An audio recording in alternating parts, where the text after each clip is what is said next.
Kompass bringt fremde Kulturen ins Rüebliland. Kompass, jetzt auf Kanal K.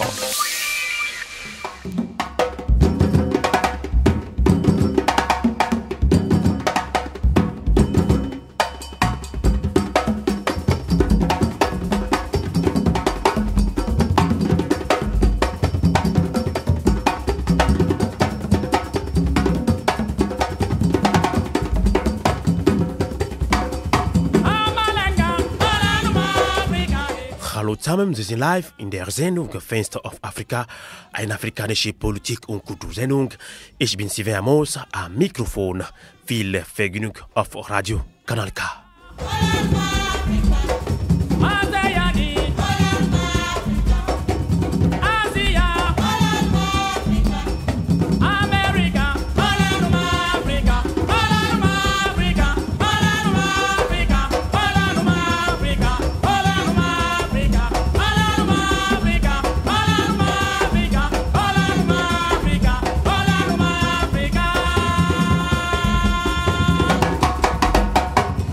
Bien, bonsoir Lomé, bonsoir Bangui, Pretoria, Accra, Abidjan, N'Djamena, Conakry, amis panafricanistes.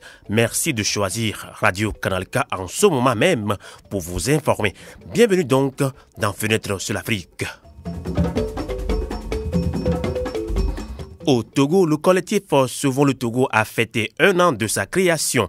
Ce collectif continue de donner du fil à retordre au pouvoir actuel qui réprimait dans le sang plusieurs manifestations de ce collectif. Nous ferons le bilan d'1 an des activités du collectif Sauvons le Togo avec le commandant Olivier Ama, un des membres influents de ce collectif. Il répondra à nos préoccupations par téléphone en direct depuis Lomé. Nous parlerons également de la grève de 2 jours lancée par la Synergie des travailleurs du Togo. Et bien donc, Dr Wala Ati sera également l'invité de Fenêtre sur l'Afrique. Sous l'œil vigilant de Michel Pouléo, Josué Maoli, Esteban Gagnon, Romain Koudjodi, Lucien Moukanli, Fabi Kouassi constituent l'équipe de production. Fenêtre sur l'Afrique est réalisée et présentée par Sylvain Amos. Merci de votre fidélité, vous qui nous suivez également depuis Lomé sur notre radio partenaire Légende FM et également ici en Allemagne, proche de la Suisse, sur la VRA, la voix de la résistance africaine. Encore une fois, merci de votre fidélité, merci d'être connecté sur le www.canalk.ch. Dans un instant, notre éditorial.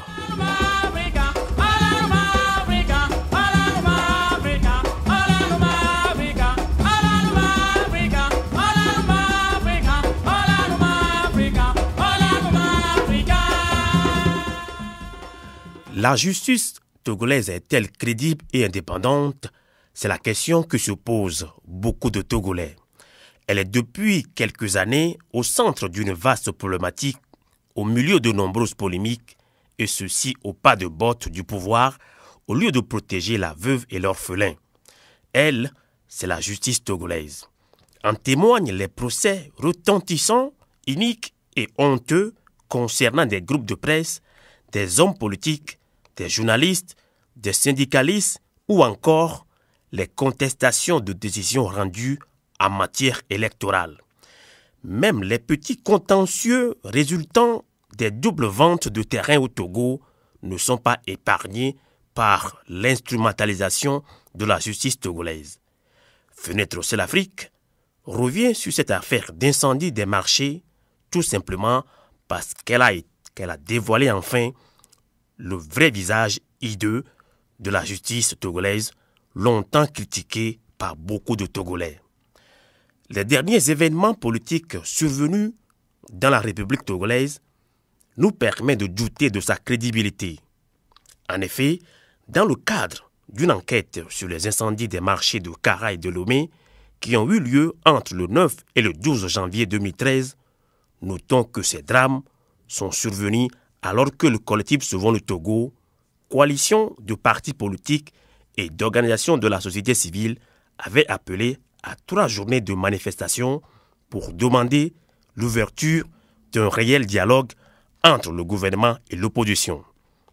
Et comme s'il fallait damer le pion à cette opposition, le pouvoir s'est précipité pour commander une enquête made in France sur les mêmes cas d'incendie dont le rapport serait depuis quelques jours à la disposition du gouvernement, mais difficile à rendre public car en prenant le courage de la publier, le pouvoir se rendra gorge.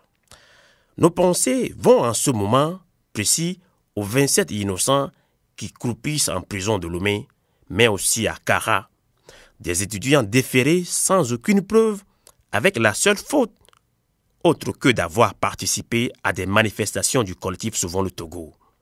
Et pourtant, cette justice, si elle a encore un bon sens et une toute petite crédibilité, devra dès lors élargir les 27 innocents présumés coupables. Que cherchent encore et toujours les Apollinaire Attila, les Gira Adja et autres dans les liens de la détention alors que le jeune Mohamed Loum s'est repenti et tout avoué devant le juge d'instruction. La justice laisse-t-elle encore mener les enquêtes tandis que le jeune homme parle de torture et de voies de fait lors de sa déposition? Amis auditeurs de Fenêtre sur l'Afrique, cette justice au pas de botte comprendra-t-elle un jour qu'elle est en train de tirer le mauvais coton? On en était là quand le peuple, dans sa détermination, vient d'organiser une gigantesque mouvement de force au cours de l'appel du collectif Sauvons le Togo pour dire non à la manière dont elle est gérée. Mais pour désamorcer la bombe et la colère du peuple, ne vaudra-t-il pas que le pouvoir joue un tant soit peu à l'apaisement en posant des actes concrets de volonté d'ouverture? Amis fidèles auditeurs, dites-nous, oui, dites-nous qui gagne donc à toujours vouloir défier tout un peuple et jusqu'à quand? Les gouvernants n'entendent plus le cri de colère de la masse populaire. Pourquoi cette fracture brusque et ce manque de confiance du gouvernement envers le gouverné? Le premier gouvernant, j'ai nommé Fort et Somzina Nyasingbe, joue-t-il avec la détermination du peuple? Comment expliquer alors le silence coupable de ce jeune président dans cette rocambolesque affaire d'incendie des marchés? Les femmes victimes attendent et attendent toujours.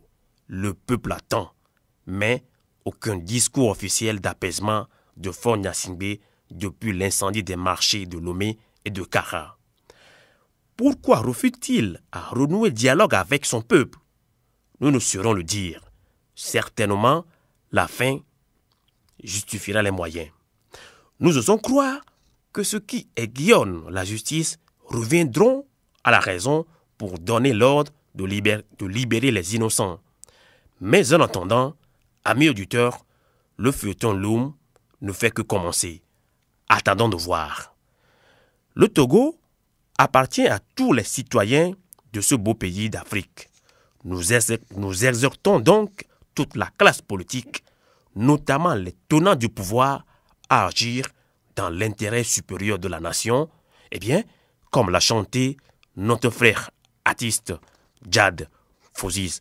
Merci de votre fidélité sur Radio Canal K. C'est le pouvoir en place qui l'a dit et l'opposition l'a repris. Même pipe, même tabac. Malentendu politique hier. Malentendu politique hier. Intérêt personnel déguisé engendre les soulèvements. Vite répliqué.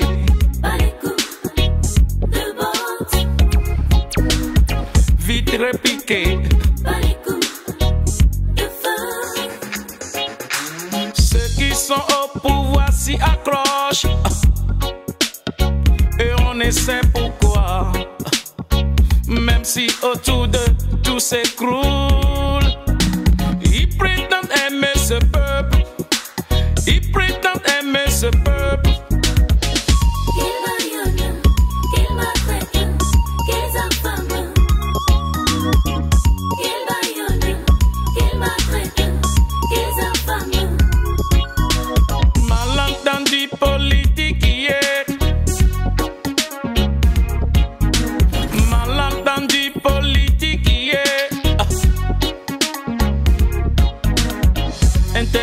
sonnet déguisé en Jean les soulèvements.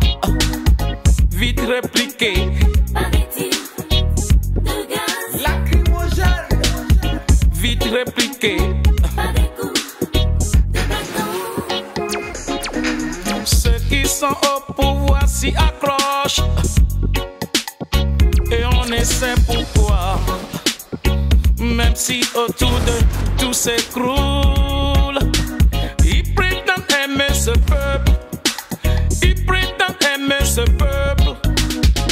Qu'ils baillonnent, qu'ils maltraitent, qu'ils affament.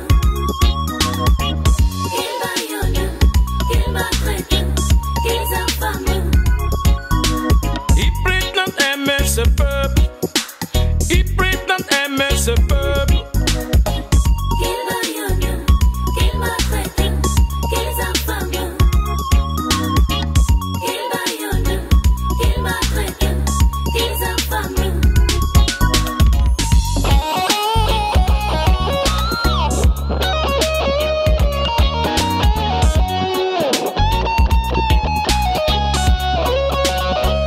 Eh bien, intérêt personnel déguisé engendre le soulèvement populaire chanté par l'artiste togolais Jade Fossis qui évolue actuellement en Allemagne. Nous l'avons eu à le présenter dans la toute première partie de cette émission, la phase musicale de cette émission Fenêtre sur l'Afrique. Merci de votre fidélité.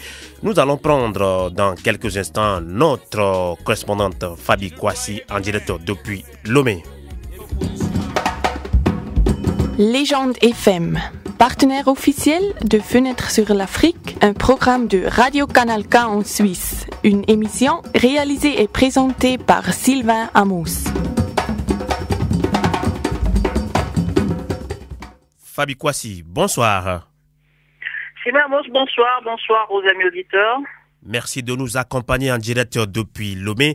Le collectif Sauvons le Togo a 1 an d'existence depuis sa création. Alors Fabi Kwasi, vous êtes notre correspondante à Lomé au Togo bien sûr. Alors j'espère que vous nous proposez ici une réflexion sur les activités de ce collectif Sauvons le Togo, Fabi. Exactement Sylvain. En cet après-midi du 4 avril 2012, le collectif Sauvons le Togo est lancé au centre Christ Rédempteur, communément appelé Brodahomé, dans une grande ferveur en présence de toute la presse et de plusieurs Togolais qui ont chanté avec fierté l'hymne national La terre de nos aïeux et la marche républicaine L'Éternel bénisse le Togo.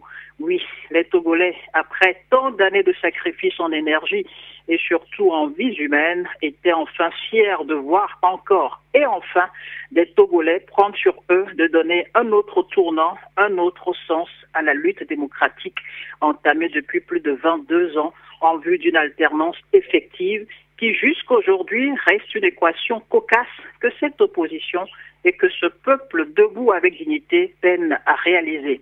Quand, après une grande célébration écuménique au bas-fond du collège Saint-Joseph, pour remettre dans les mains de Dieu cette nouvelle lutte, le CST appela ensuite à une séance de profession de foi au pied du monument de l'indépendance, une cérémonie d'intense émotion avec des images qui ont fait le tour du monde. Les Togolais ont compris qu'ils seront coupables de laisser la chère patrie aux mains d'une minorité sans cœur, sans foi, qui a pour objectif anéantir des milliers de citoyens et de se pérenniser au pouvoir dans le sang sans aucune limite. Et les Togolais ont pris l'engagement de sauver de nouveau le Togo en disant aux aïeux de l'indépendance qui ont bataillé dur qu'ils arriveront sans trahison aucune cette fois et n'ont cessé de paraphraser cette inscription qu'on peut lire encore sur le monument. Peuple togolais, par ta foi, ton courage et tes sacrifices, la nation togolaise doit renaître. Après 1 an de parcours, le CST, le collectif Sauvons le Togo, a réussi fondamentalement à démontrer à la face du monde que le Togo reste une dictature féroce, autant sous Gnassingbé père comme sous le fils.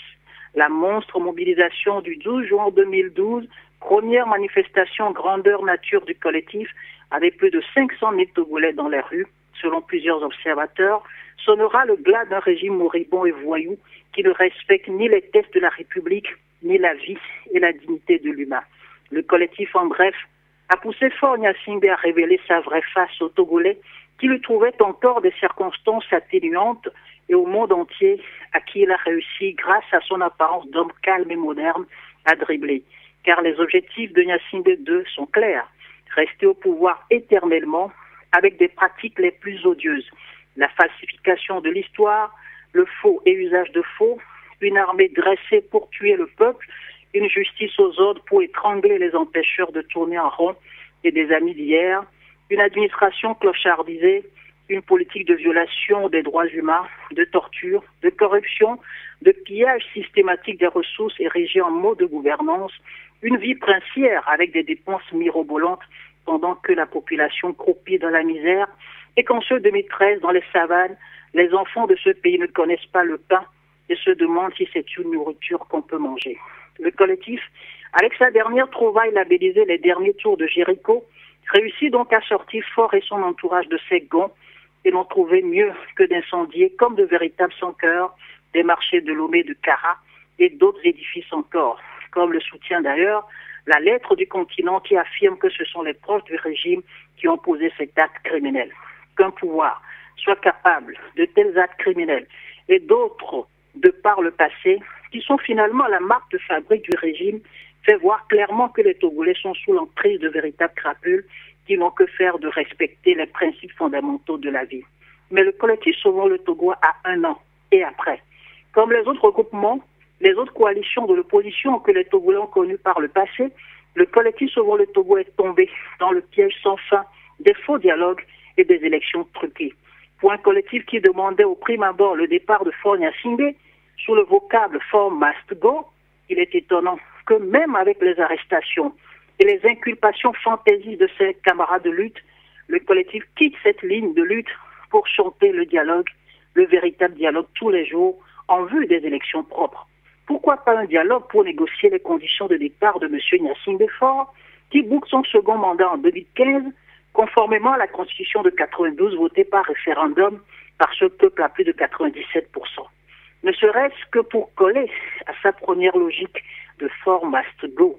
Mais le CST, depuis que le pouvoir fait feu de tout bois pour organiser des élections aux résultats déjà connus, semble prise au piège et réclame à corps et à cri un dialogue en vue de joute électorale pipée d'avance où les proches du pouvoir sont assurés d'une victoire volée, comme d'habitude au Togo. 1 an après, si le CST a réalisé beaucoup d'exploits, il est temps qu'il fasse son propre bilan et dit clairement au peuple togolais son objectif. Est-ce un dialogue pour aller aux élections truquées? Est-ce un gouvernement paritaire? Est-ce le départ du pouvoir en place? Quoi qu'il en soit, le peuple doit prendre ses responsabilités, faire savoir son désir profond à ceux qui sont au devant de la lutte, car il est clair que quelques postes de députés, après des élections législatives qui seront tout aussi antidémocratiques à en juger les premiers pas d'une commission électorale aux ordres, députés que Faure Gnassingbé peut révoquer d'ailleurs à tout moment, ne sont aucune solution pérenne à la crise et aux aspirations profondes des populations. L'opposition qui a promis aux Togolais l'alternance depuis 22 ans a le devoir de remplir sa mission et de permettre à ce peuple courageux qui a payé un lourd tribut de vivre effectivement ce moment. Toute stratégie concourant à renforcer un pouvoir dictatorial se révélera fatale pour les forces démocratiques puisqu'elles seront devenues au fil des années des complices d'une dictature sans merci. Fabi Kwasi, merci beaucoup pour cette réflexion très claire et très pertinente et par rapport au premier anniversaire du collectif Sauvons le Togo. Fabi Kwasi, merci. À samedi prochain.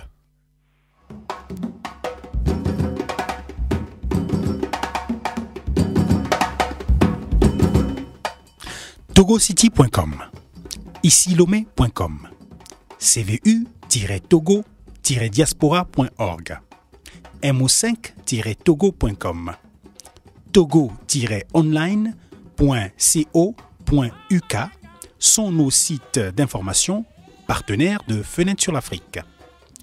Fenêtre sur l'Afrique, la voix des sans-voix, la voix des opprimés. Eh bien, effectivement, nous sommes la voix des sans-voix, la voix des opprimés.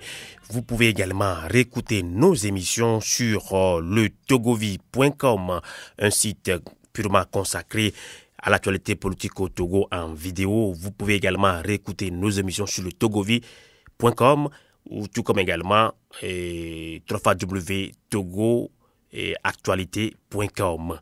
Merci de votre fidélité dans cette émission Fenêtre sur l'Afrique.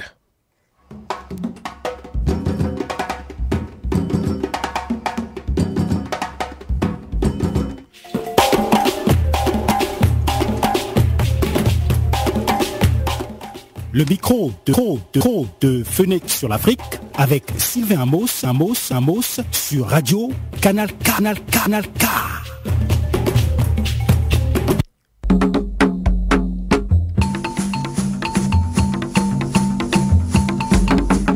Au Togo, de l'Afrique de l'Ouest, ancienne colonie de la France indépendante depuis 1963, premier dans les nébuleux coups d'État monarchiques anachroniques depuis des lustres, il y a du chemin, beaucoup de chemin à faire pour la libération du peuple et le respect des droits de l'homme.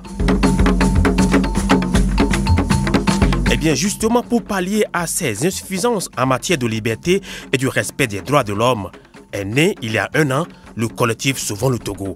Ce collectif, composé de cosmopolites provenant d'horizons divers, des partis politiques, des associations de défense des droits de l'homme et de la société civile, même des anciens militaires réformés, ne cesse de battre le pavé depuis sa création et de revendiquer plus d'espace, de liberté pour le citoyen togolais.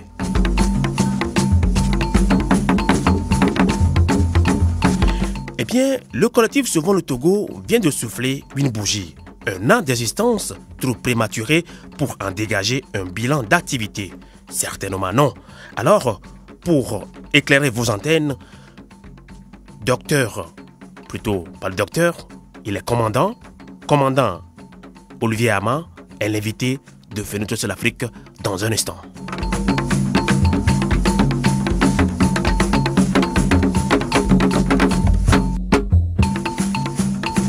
Commandant Olivier Ama, bonsoir. Bonsoir, monsieur Amos. Oui, Sylvain Amos, depuis la Suisse, bienvenue dans ce programme Fenêtre sur l'Afrique depuis Lomé. Vous êtes le président de la Civito, association des victimes de la torture au Togo. Vous êtes également membre du collectif Sauvons le Togo, qui vient de souffler un an. Et puis, c'est depuis le 4 avril dernier. Alors, quel bilan peut-on faire du parcours de ce collectif Sauvons le Togo? Merci, Sylvain, pour cette question. Vous savez, le bilan du collectif Sauvons le Togo est très positif. Nous le disons comme ça parce que, vous savez, la première chose que le collectif a fait depuis sa création, c'est de contribuer à sortir la peur de l'esprit des Togolais. Vous savez, les Togolais ont toujours peur de ce régime.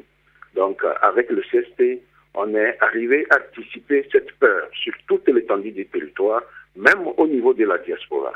Ensuite, avec le CST, nous avons réussi à empêcher les élections qui étaient prévues pour le mois d'octobre dernier. Nous avons réussi à empêcher ces élections qui étaient déjà programmées, bâclées, des élections frauduleuses qui étaient déjà programmées. Nous avons réussi à les empêcher. Même aujourd'hui, je dirais que la CENI vient d'annoncer un report du recensement dans la zone sud. Le CST a relevé toutes les défaillances et tous les couacs qu'il a remarqué au cours du recensement qu'on a fait dans la zone 1. Donc, cela a contribué à amener la CENI à réfléchir. Donc, aujourd'hui même, le vendredi, que le recensement dans la zone sud devait commencer, mais elle vient d'être... le recensement dans la zone sud vient d'être reporté. Donc, voilà en bref quelques trucs que le CST a réussi à imposer au gouvernement en place, surtout au régime en place, qui redoute maintenant l'opposition. Docteur, autant pour moi, commandant Olivier Ama, et un an des manifestations du collectif Sauvons le Togo, presque avec le FRAC, tous les samedis, et des meetings, et un an de manifestations, la crise perdue encore, et ces mouvements n'arrivent pas à faire fléchir ce pouvoir vieux de 50 ans au Togo. Alors le collectif Sauvons le Togo a publié une plateforme citoyenne pour un Togo démocratique. Alors rappelez rapidement à nos auditeurs les grandes lignes de cette plateforme qui est restée sans réponse de la part de son premier destinataire, Fognan Singbe. Vous savez, le 4 avril 2012, le CST a mis sur pied une plateforme pour un Togo démocratique avec des grandes lignes comme la transparence des élections pour qu'on arrête le processus élection, répression, élection, contestation, répression et puis dialogue. Et on reprend tout le temps la même chose. Donc, nous avons dit dans notre plateforme, il faut arrêter ce cycle. Et ensuite, le CST aussi a relevé qu'il faut absolument qu'on revienne sur la constitution que tous les Togolais ont approuvée en l'an 92, à savoir le retour aux élections à 2 tours, le retour aussi à 2 mandats présidentiels. Après 2 mandats, vous faites bien ou mal, vous devez partir. Donc, voilà ce que le CST a mis sur pied dans la plateforme. Ensuite, les questions des droits de l'homme. Surtout, vous savez, depuis un certain moment, les gens ont pensé qu'avec le jeune nouveau président, on allait faire des progrès en matière des droits de l'homme. Mais l'on a remarqué que en début 2006, il avait fait semblant de respecter les Togolais. Mais juste après 2006, 2007, 2008, les violations des droits de l'homme ont repris bel et bien au Togo. Et cela a amené à arrêter certaines personnes dans une affaire qui n'est pas claire de coup d'État de 2009. Et à partir de là, on a eu encore à enregistrer des violations systématiques des droits de l'homme. Ça a continué en 2010, après les élections présidentielles frauduleuses, et ça a continué aussi en 2011, 2012, et malgré le passage du Togo devant le comité contre la torture, nous venons d'enregistrer encore des cas de torture avec l'arrestation de nos frères de lutte avec les affaires des incendies des 2 grands marchés. Voilà, les questions des droits de l'homme sont revenues en force dans la plateforme. Voilà, en bref, quelques grandes lignes que nous avons mises sur pied dans la plateforme. Merci. Commandant Olivier Ama, vous avez fait une marche ce jeudi pour célébrer ce premier anniversaire du collectif Sauvons le Togo, mais aussi pour exiger la libération de vos camarades de lutte embastillés justement dans l'affaire des incendies et des marchés au Togo. Obtiendrez-vous gain de cause, commandant Olivier? Oui, nous sommes convaincus que nous allons avoir gain de cause puisque l'épine dorsale de cette affaire, de ces accusations, à savoir Mohamed Loum, alias Tometi Toussaint, vous savez, et tout ce qu'on lui a proposé après les traitements dégradants inhumains, on lui a proposé des choses et il a marché. Aujourd'hui, devant les juges et devant ses avocats, il a pratiquement jeté l'éponge et il a commencé par dire la vérité. Alors, nous estimons que tout ce qu'il est en train de dire aujourd'hui, cela disculpe directement tous ceux qui sont inculpés dans cette affaire. Donc, il va falloir libérer les gens et nous sommes dans l'espérance que dans les jours qui viennent, ceux qui sont enfermés actuellement au niveau de la gendarmerie seront libérés. Au cours de la marche d'hier aussi, nous l'avons demandé solennellement parce que vous savez, d'abord il a dit qu'il a été torturé, c'est-à-dire il a subi des traitements inhumains et dégradants. Donc, nous avons demandé au juge d'ouvrir immédiatement une enquête. Parce que quand vous prenez la convention contre la torture que le Togo a ratifiée en 1987, quand quelqu'un déclare qu'il est torturé, il faut absolument ouvrir une enquête. En son article 10, cette convention, dans son article 10, stipule qu'il faut immédiatement ouvrir une enquête et protéger cette personne qui est en train de déclarer qu'elle est torturée. Bon, nous l'avons fait et le HCDH à Lomé ici, à savoir le Haut Commissariat des droits de l'homme des Nations Unies, a protégé Mohamed Loum. Ce commissariat a intervenu pour faire sortir Loum des mains des gendarmes que Loum accuse de tortionnaire. Donc, on l'a transféré en prison et il est actuellement protégé et soigné. Donc, nous demandons que l'enquête soit ouverte. Mais jusqu'à présent, comme vous connaissez les habitudes au Togo, on fait semblant de ne pas entendre, mais nous allons toujours persister pour que cette enquête soit ouverte et que ce rapport ne soit pas traficoté comme le rapport de la CNDH de M. Kounté.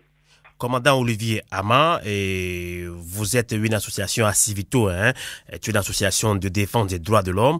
Alors, à partir du moment où certains responsables du collectif Sauvons le Togo, dont vous êtes membre, et ces responsables du CST sont inculpés dans cette fameuse affaire d'incendie des marchés, et le jeune Mohamed Loum qui affirme avoir été torturé lors de sa déposition, êtes-vous prêt à mener des actions concrètes pour son élargissement ou encore l'annulation pure et simple de son procès? Nous sommes déjà en train de mener des actions au niveau de l'OMCT, c'est-à-dire basé à Genève. Nous avons envoyé des documents, surtout des informations à l'Organisation mondiale contre la torture. Nous avons mis en alerte l'Amnesty International et d'autres organisations de défense des droits de l'homme et surtout celles qui s'occupent du cas particulier de la torture.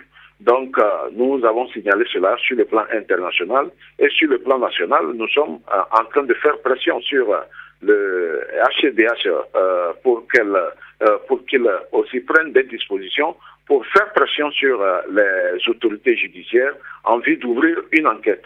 Dès maintenant, vous savez, nous l'avons déjà pris en compte au niveau de notre association.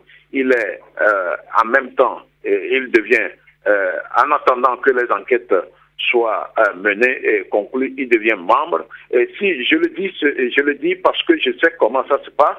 Quand dans des affaires de grande envergure ou dans des affaires sensibles, quand certaines personnes sont arrêtées, on ne cherche même pas à comprendre. Nous savons ce qu'ils subissent jusqu'aux déclarations, surtout sur les médias d'État. Nous savons comment les choses, les autorités de sécurité, nous savons comment ces autorités manipulent les choses, et surtout dans de grandes affaires qui penchent surtout vers l'opposition au Togo. Vous savez, ce régime et sa sécurité, surtout une partie de sa sécurité, et chaque jour que Dieu fait, ils font en sorte que tout ce qui peut être mauvais, ou tout ce qui peut contribuer à anéantir l'opposition, c'est leur œuvre. Et nous sommes aussi vigilants, nous sommes aux aguets. À tout moment, nous dénonçons leur manière de faire. Et aujourd'hui, ils sont coincés. Ils sont coincés parce que tout le monde est en train de demander qu'une enquête soit ouverte immédiatement par le procureur de la République, sans parti pris. Et il faut que ce procureur soit impartial et que les enquêtes soient menées sous l'œil vigilant de la société civile. Nous l'avons demandé avec des communiqués pour que demain qu'on ne dise pas que il n'y a pas eu de torture. Nous savons que la torture, elle existe encore malgré nos efforts de chaque jour, la torture continue. Et je pense, et je le dis à haute voix, que le régime tire profit de ces actes de torture. Parce que, vous savez, les actes de torture maintiennent la population dans la peur et tout le monde a peur de ceux qui torturent. Et je pense qu'avec la création de la TUNITO, nous sommes en train de dissiper cela. C'est pourquoi certaines personnes, dès lors qu'elles sont torturées, dénoncent en même temps, ou soit en enquête préliminaire, ils dénoncent la torture, ou devant les juges, les gens le font. Entre-temps, cela ne se faisait pas parce que les gens avaient peur même de parler de la torture. Aujourd'hui, les gens en parlent et nous sommes vraiment très contents de cela. Il faut que les Togolais se réveillent, il faut que les Togolais ouvrent les yeux pour que tout ce qui est mauvais, tout ce qui est du côté du régime, toutes les animosités du côté du régime, il faut que cela soit éradiqué dans notre pays. Et nous sommes prêts à continuer ce combat. Absolument. Commandant Olivier Ama, revenant encore une fois sur les activités du collectif Sauvons le Togo, qui a actuellement 1 an depuis le 4 avril dernier. Alors, une question très importante pour beaucoup de Togolais qui aspirent pour le changement démocratique au Togo et également pour la diaspora togolais qui nous suivent actuellement sur le www.canalk.ch. Alors, difficile de vous lire depuis un certain temps. Et que veut concrètement le collectif Sauvons le Togo? Le dialogue, les élections ou le départ de Fonia Simbe, commandant Olivier Ama? Merci pour cette question vraiment pertinente. Vous savez, les gens peuvent penser que nous sommes en train de divaguer. Non, nous ne divaguons pas. Nous savons ce que nous cherchons. Qui dit élection, que les élections soient transparentes. Et que tout le monde doit savoir, tous les Togolais doivent le savoir. Si aujourd'hui les élections sont transparentes au Togo, cela aboutira au départ des forts. Ça, nous sommes sûrs. Parce qu'aucune élection dans notre pays n'a été gagnée par ce régime en place. Je le dis parce que j'en sais beaucoup de choses. Encore, si c'est le dialogue, s'il faut aller au dialogue aussi, c'est pour que ceux qui sont en face reconnaissent qu'aujourd'hui, ils ne sont plus, ils ne sont pas populaires, ils sont vraiment vomis par la majorité de la population togolaise. Et il faut qu'au cours de ce dialogue, qu'eux-mêmes qu'ils fassent le constat et qu'ils négocient vraiment leur sortie. Voilà. Et dans ce dialogue aussi, il sera question de discuter des élections transparentes et puis des mandats présidentiels et puis le mode de scrutin dans notre pays. Et tout cela aussi aboutira au départ de ce régime. Mais si nous allons dans les meetings, et des fois nous crions que nous voulons le départ de Faure, et nous voulons lui dire qu'aujourd'hui, il n'est plus l'homme idéal pour notre pays. Il faut que les gens reconnaissent cette réalité. Vous savez, c'est un président qui ne s'occupe même pas de son peuple. Il ne s'occupe même pas de sa population. Vous savez, sur tous les plans, le Togo est au rouge. Sur le plan économique, ça ne va pas. Sur le plan, c'est seulement, tout le temps, c'est le mensonge qu'on sert à la population. Vous savez, tout dernièrement, les fonctionnaires ont voulu faire une grève de 48 heures et puis sans même voir ces fonctionnaires qui sont en train d'appeler à la grève. La TVT a annoncé que la grève est levée. Vous savez, donc, c'est le mensonge qu'on sert à toute la population tout le temps. Et il fallait voir comment la synergie des travailleurs a réagi. Vraiment, voilà, donc, c'est des choses qu'il faut absolument éradiquer dans notre pays. Et je pense que toute la population togolaise, la population dans son ensemble, veut le changement. Et il faut vraiment optimiser nos chances. Il faut persévérer pour que la lutte que nous menons aujourd'hui, qu'il y ait une conclusion à la fin. Et nous sommes convaincus que tout le temps, en persistant avec la mobilisation régulière, je pense que les autorités comprendront qu'ils ne sont plus à la mode, ils ne sont plus des gens actuellement que la population veut, donc eux-mêmes, ils vont préparer leur départ. S'ils sont honnêtes, mais s'ils ne sont pas honnêtes et ils veulent persister, là, je pense que la population va prendre ses responsabilités. Donc, nous sommes en train de préparer toute la population togolaise à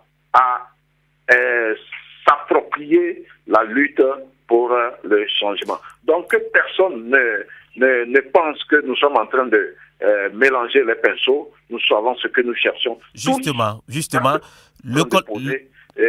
doivent tous les actes que nous sommes en train de poser aujourd'hui concourent au départ de Faure et de ses amis. Justement, vous, le collectif Sauvons le Togo demande encore une fois l'ouverture d'un dialogue franc et sincère.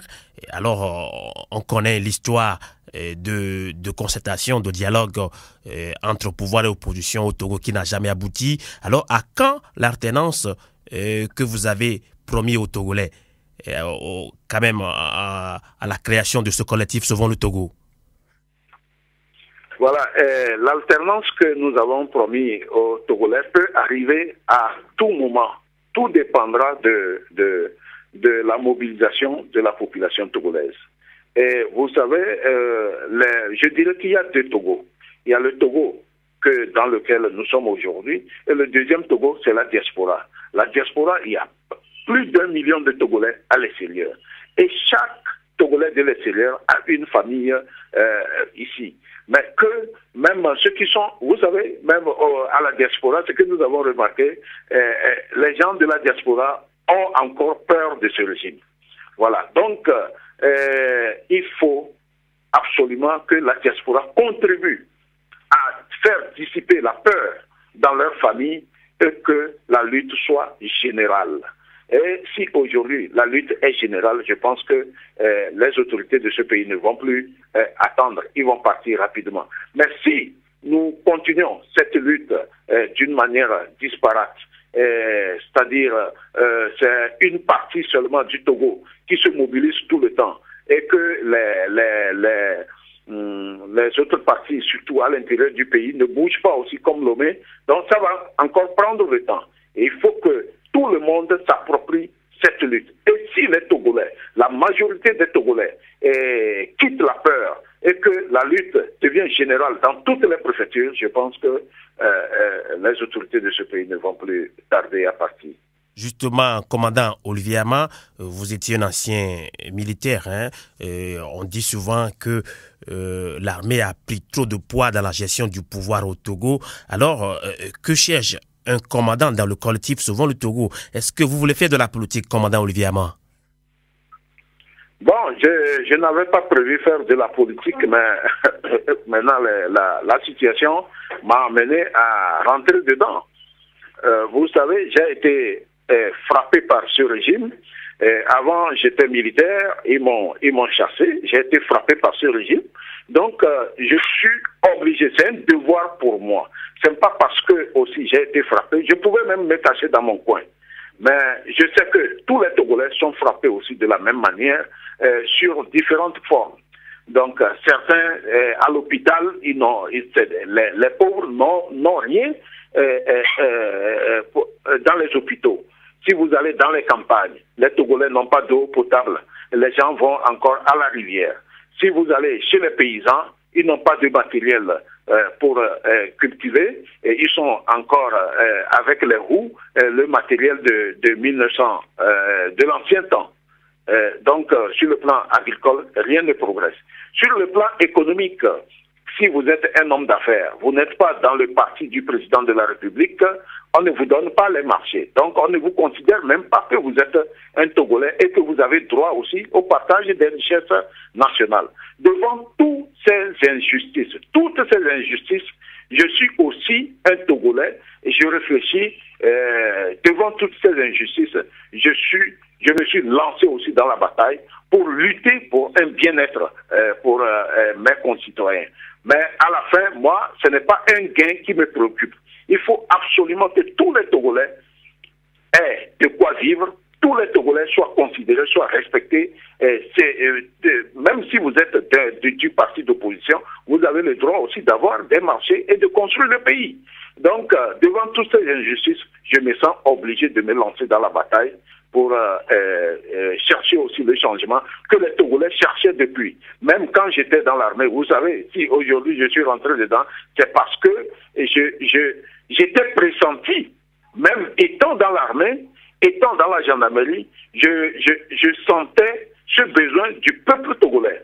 Mais j'avais les mains liées. Aujourd'hui que le sort a voulu que je sois au dehors, donc je me suis aussi lancé dans ce combat pour la libération de la population de togolaise.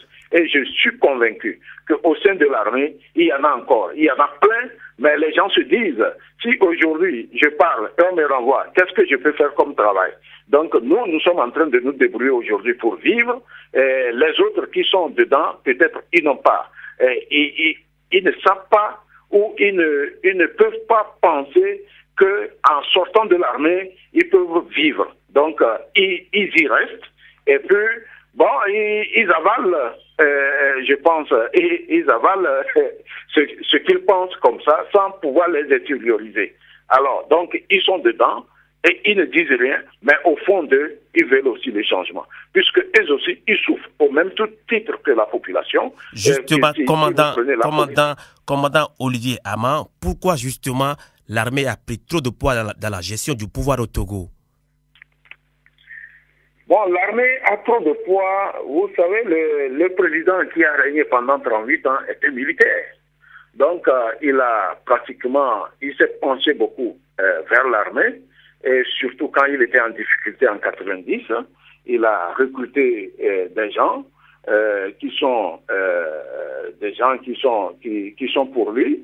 Il les a recrutés beaucoup dans l'armée pour vraiment protéger son régime, parce que lui-même, il n'avait pas l'intention de quitter, parce qu'il avait peur de la justice. La façon dont la conférence nationale l'a ébranlé, et il a pris des dispositions. Donc, il a mis les moyens, l'argent, la sueur des Togolais, l'argent que les Togolais engrangeaient au niveau du trésor public, il a mis une grande partie de cet argent pour développer la machine militaire pour se protéger. Donc, vous allez voir, dans certains services, comme les impôts, la douane, entre-temps, étaient tenus par les militaires.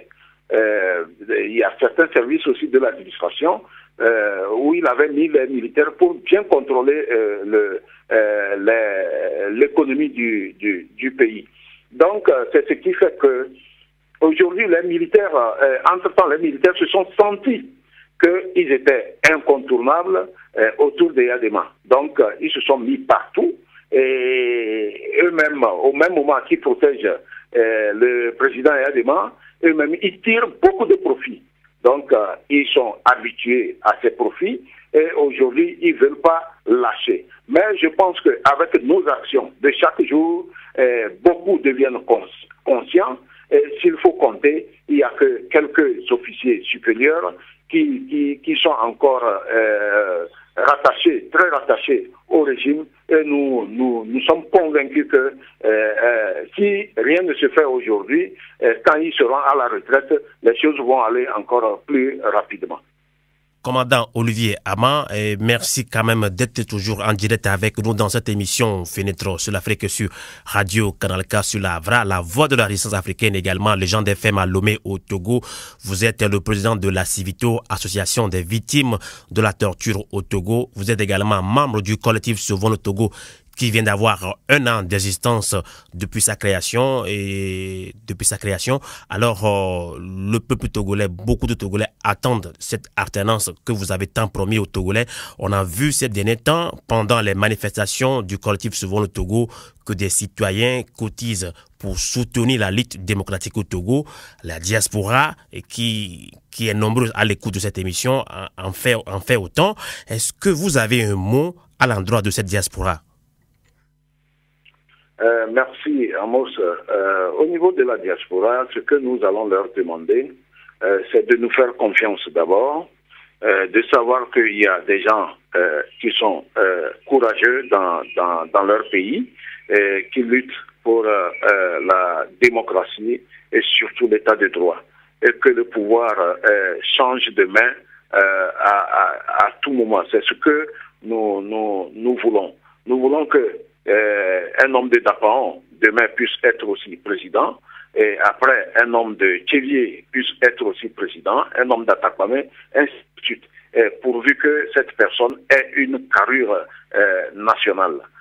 Donc, au niveau de la diaspora, nous sommes sur le terrain, nous nous battons sous le soleil tout le temps. D'abord, s'ils ont confiance en nous, il faut absolument qu'ils nous aident. Qu'ils nous aident parce que, vous savez, le régime en place fait tout possible pour nous empêcher d'avoir les moyens financiers et de continuer la lutte. Ils sont toujours dans l'espérance que nous allons nous décourager et abandonner la lutte. Et ils font tout pour nous sevrer des ressources financières pour nous décourager. Mais avec le CST, nous n'avons pas de moyens financiers. Mais nous continuons avec les moyens de bord. Vous savez, ce que UNIR peut faire avec 100 millions, nous, au Togo, nous le faisons avec 100 000 francs CFA.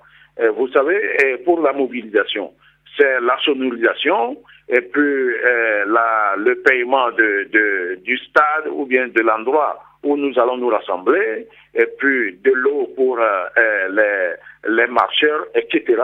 Nous ne donnons pas l'argent aux gens avant de sortir, comme UNIR le fait. Pour UNIR, il faut donner 2 000 jusqu'à 5 000 francs à chaque manifestant avant qu'il ne sorte. Donc, nous demandons un soutien du côté de la diaspora. Vous savez, on dit le nerf de la guerre, c'est l'argent.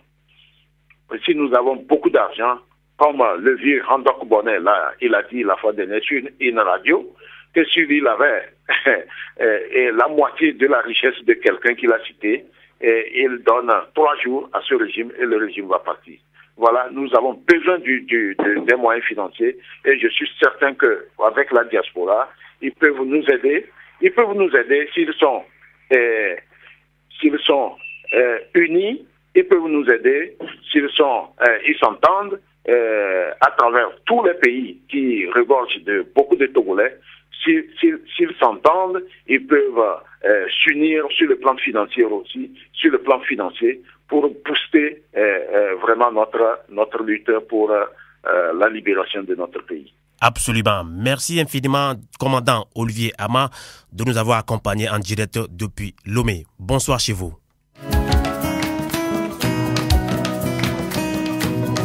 Fenêtre sur l'Afrique.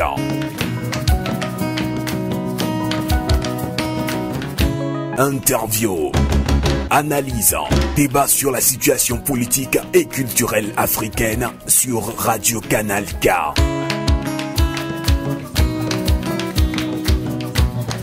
Fenêtre sur l'Afrique, la voix des sans-voix, la voix des opprimés.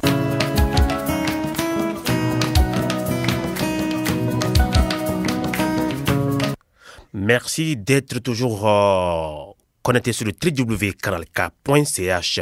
Nous restons toujours au Togo et effectivement, les travailleurs togolais en ont également le ras-le-bol. La synergie des travailleurs du Togo STT a organisé ou a marqué une grève de 48 heures. Et pour plus d'explications, nous avons également en ligne en direct depuis Lomé, Dr Atiwala, pour nous éclairer. Nous l'accueillons tout de suite. Dr Atiwala, bonsoir. Bonsoir aux auditeurs de Radio Canal K. Merci beaucoup, Dr Ati, de nous accompagner en direct depuis Lomé. Vous êtes vice-président de la Synergie des travailleurs du Togo, STS, je pense, qui porte depuis plusieurs semaines déjà les revendications des travailleurs togolais. Alors, pourquoi une telle synergie? Quel est son objectif malgré l'existence des centrales syndicales qui semblent bénéficier d'une oreille attentive auprès des autorités togolaises? Docteur Atiwala. Oui, la synergie des travailleurs du Togo STT est née au lendemain de l'adoption de la loi portant statut général de la fonction publique. Et l'adoption de ce texte, nous l'avons dit assez, c'est un pas important pour les fonctionnaires, mais seulement cet acte n'a pas été accompagné d'éléments sur lesquels les fonctionnaires voulaient s'appuyer pour voir leurs conditions de vie et de travail s'améliorer. Cela donc a conduit à une crise sociale que nous vivons depuis bientôt 3 mois. La grogne qui caractérise les agents publics s'explique par le fait que la grille n'a pas été changée et que la valeur indiciaire n'a pas bougé. Alors, ce mouvement a été créé pour être une sentinelle, pour être un groupe de pression sur les centrales syndicales pour que les conditions de travail, de vie des agents publics puissent s'améliorer. Alors, nous n'avons en aucun moment dit que la synergie prétendait ou voulait être une centrale. Alors, nous avions dit au départ donc que nous allons être une sentinelle ou un groupe de pression pour aider nos camarades des autres centrales syndicales pour que la lutte soit efficace. Justement. Alors, nous n'avons pas été compris puisque nous avons dans un premier temps discuté avec eux, les responsables des centrales syndicales. Certains nous ont dit qu'ils n'étaient pas du tout concernés par les revendications des travailleurs et c'est à partir de là que les divisions se sont davantage marquées. Donc vous comprenez bien que les fonctionnaires à la base veulent être associés à toutes les décisions qui seront prises en leur faveur et c'est cela qui a conduit aux mouvements sociaux que nous avons connus dans notre secteur ces derniers jours. Justement. Docteur Atiwala, vous avez lancé une grève de 72 heures il y a à peu près un mois. Vous avez reconduire une autre de 48 heures qui vient de se terminer. Alors pourquoi ce mot d'ordre et quel bilan peut-on faire de ces 48 heures de grève, docteur Atiwala? Je voudrais rappeler qu'avant que nous arrivions à la première grève aux dates des 4, 5 et 6 mars 2013 dernier, nous avions écrit plusieurs fois au gouvernement, relancé plusieurs fois, et dans chacune de nos correspondances, nous avons insisté sur une plateforme qui regroupait 8 points. Et les 8 points étaient d'abord le doublement de la valeur de l'indice, l'adoption d'une nouvelle grille, l'harmonisation de l'âge de départ à la retraite, le versement des arriérés d'allocation familiale aux agents permanents, la revisite rapide de certains articles du nouveau statut dont la formulation prête à confusion. Je donne là précisément l'exemple de l'article 252 qui traite donc de la liberté syndicale pendant la période de grève, où pour nous, la formulation telle qu'elle est aujourd'hui prête à confusion et restreint la liberté syndicale. Alors, les autres points étaient donc le relèvement donc de l'indemnité ou bien de l'allocation familiale par enfant à 10 000 francs CFA, l'instauration et le paiement d'une indemnité de transport aux agents publics à hauteur de 30 000 francs CFA par mois, la réinstauration de l'indemnité de départ à la retraite qui entre-temps avait été coupée à nos aînés qui partaient à la retraite. Et donc, cette plateforme de 8 points avait été transmise plusieurs fois, relancée plusieurs fois au niveau du gouvernement. Alors, c'est donc le fait que nous n'avons pas eu oreille attentive auprès des autorités que nous étions obligés de faire la grève aux dates des 4, 5 et 6 mars dernier. Alors, nous étions dans l'espoir qu'après cette première grève, nous prendrions langue avec le gouvernement, mais malheureusement, ça n'a pas été le cas. Malgré les multiples contacts informels qui ont eu lieu, la synergie n'a toujours pas été reconnue comme étant un courant légal, et c'est ce qui a fait que les discussions n'ont jamais été ouvertes avec nous. Nous étions alors obligés, après un préavis de 10 jours, ajouté 5 jours par après, de déposer une autre grève pour les dates des 4 et 5 avril dernier. Justement, docteur Atiwala, est-ce que cette grève, elle est bien suivie, elle est très suivie par les travailleurs? Cette grève de jeudi 4 et vendredi 5 avril a été largement suivie dans le secteur public de notre pays. J'en voulais pour preuve le centre administratif des services économiques et financiers, le CASEF, qui est le cœur même de l'administration générale de notre pays, a été vide hier le vendredi. Donc, c'est quand même un signe qui ne trompe pas que les travailleurs ont tenu leur engagement de marquer leur protestation contre leurs conditions de vie et de travail. Les autorités semblent jouer au sourd, et tout en clamant que vos revendications sont légitimes. Vont-elles vous écouter cette fois-ci, docteur Atiwala? Est-ce que vous pensez? Nous espérons, nous restons dans l'espoir que nos autorités vont nous écouter. Et d'ailleurs, le mercredi soir, nous avons eu une rencontre par le biais de la CSTT, c'est-à-dire la Confédération syndicale des travailleurs du Togo, qui est une centrale syndicale, par le biais de cette centrale, nous avons pu rencontrer le gouvernement représenté par 3 de ses ministres. Et au cours de cette rencontre, nous avons échangé.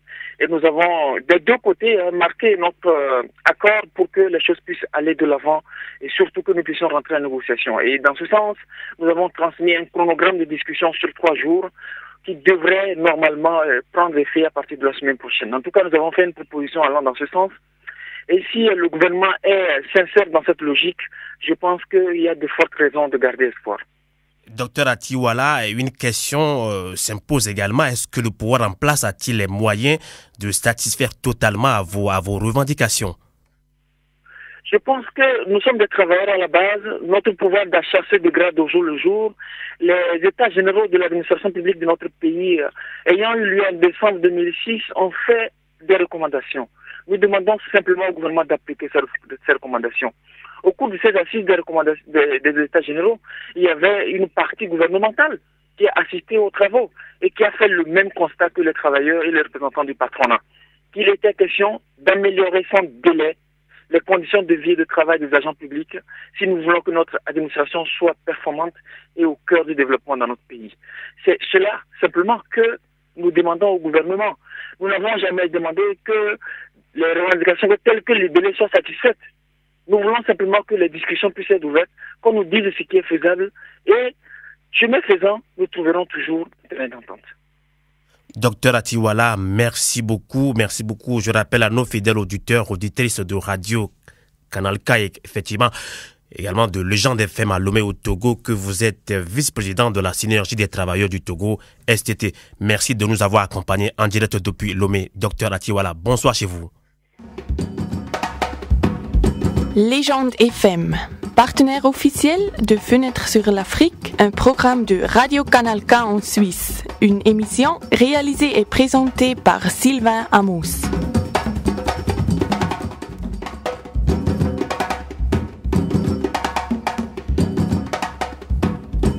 Eh bien, nous sommes pratiquement arrivés à la fin de cette émission Fenêtre sur l'Afrique. Merci de l'avoir suivi.